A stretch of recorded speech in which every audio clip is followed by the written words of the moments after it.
An 18-year-old farm girl was abandoned by her boyfriend after becoming pregnant. She gave birth to a baby boy alone at the clinic. Holding her child in the walled village, she looked bewildered, tears streaming down her face. To avoid jeopardizing her future, she approached an older woman and softly pleaded, "Auntie, could you watch my baby for a while? I need to use the restroom." Seeing her pitiful state, the woman reluctantly agreed. With a heavy heart, she handed the child to the stranger and turned to leave. The woman waited all night, but the mother never returned. She looked down and examined the baby's bedding, finding a crumpled piece of paper with only a few lines of words, filled with helplessness. "Kind person, please take this child. I truly cannot afford to raise him. I will repay you in the next life." The woman's surname was Chun, and everyone in the village called her Aunt Chun. Her husband had passed away early, and she had no children. She took the baby back to her mud brick house, naming him Yinan. Her home was like the old locust tree in the yard, rooted in the soil, enduring the rain. Her family owned only a small plot of land. Every day before dawn, Aunt Chin would go to the fields to plant vegetables, which she would then sell at the market to exchange for rice and flour to make porridge for Nianin. She herself would eat pickled vegetables and cornbread. When Nianin was 3 years old, Aunt Chun went up the mountain to dig for medicinal herbs to nourish her. She accidentally slipped on the stone steps, broke her leg, and was bedridden. The rice jar at home was emptied, and Aunt Chun was heartbroken and in tears. Nianin, however, clenched her little fists, carrying a chipped little bowl, and went from house to house praying. The villagers felt sorry for her. One neighbor gave her a cornbread, another a potato, but Nianin never ate it herself. She would bring it back to Aunt Chin's bedside first, and Aunt Chun would lick the bottom of the bowl clean. Some people advised Aunt Chun, "This child has a kind heart. You should take good care of her." Aunt Chin stroked Nianin's head, falling tears onto the back of her hand. When Nianin was 7, it was time for her to go to school. Aunt Chin searched through her pockets and could only scrape together 2 yuan, not even enough for tuition. So every day, Nianin would squat outside the window of the village primary school, peering through the glass to listen to the teacher's lessons. She would take the words the teacher wrote and trace them on the ground with a twig over and over again. Seeing that she was smart and willing to learn, the teacher waived her tuition and gave her an old pencil and half an eraser. Nianin studied desperately. Her textbooks were worn out from repeated reading, and her homework was written neatly. Her certificates of merit covered the walls of her mud brick house. This was Aunt Chin's greatest hope and longing.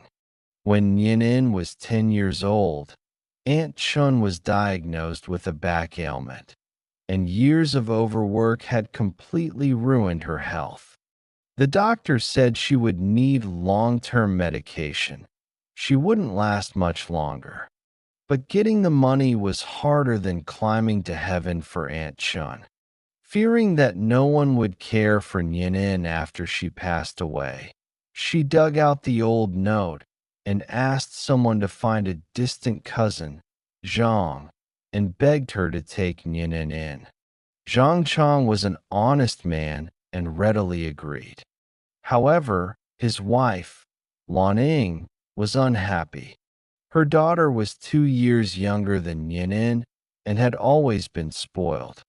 Suddenly, having a half-grown boy in the family made Lonning smash dishes and curse Nhin every day, calling him an unwanted bastard who ate their food and spent their money and talked back.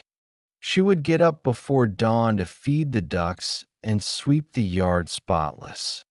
She also learned to cook and do laundry.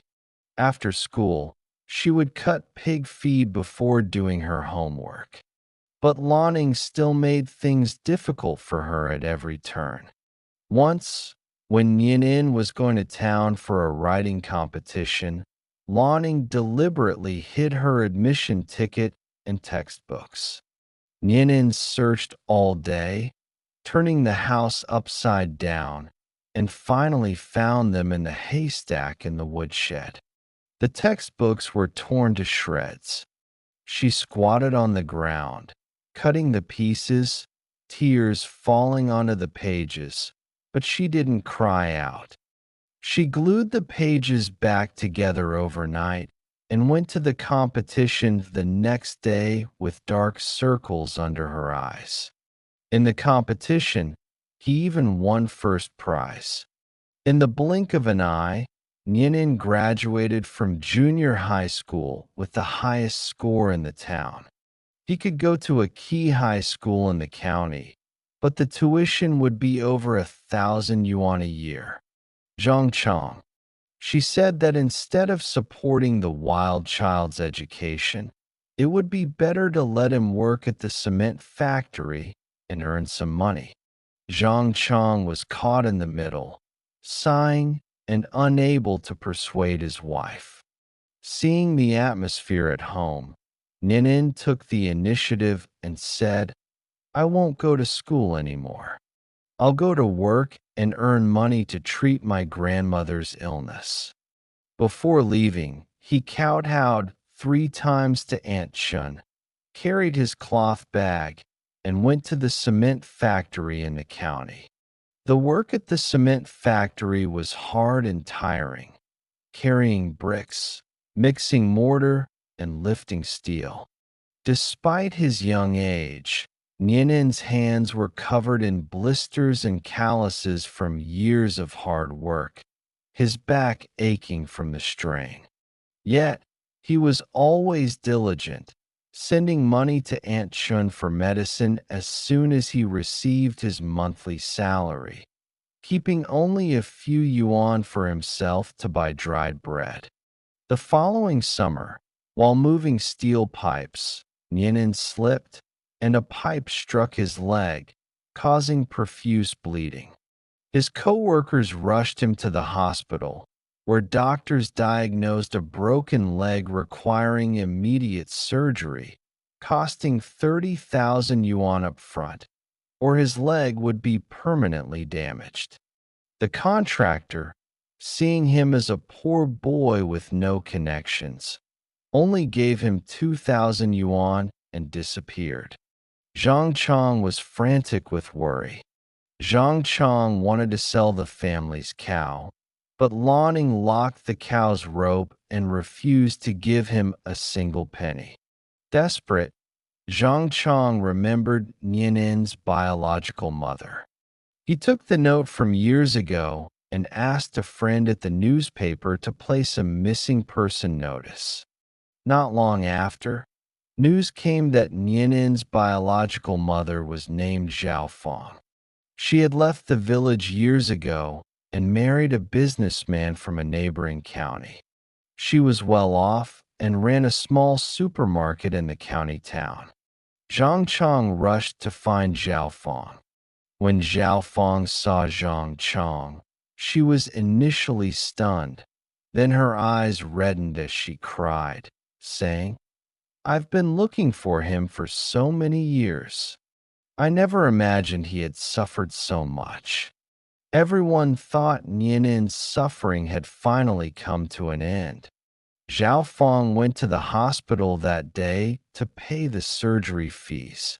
She held Nianen's hand and said, "Son, come home with Mom. Mom will take good care of you from now on." Nianin went home with Zhao Fong, but life changed.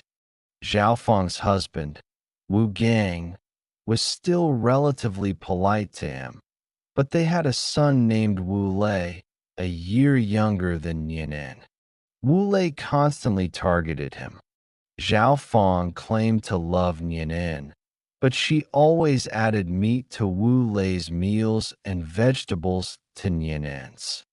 When Wu Lei broke Nianin's stationery, Zhao Feng simply said it was because her younger brother was being naughty.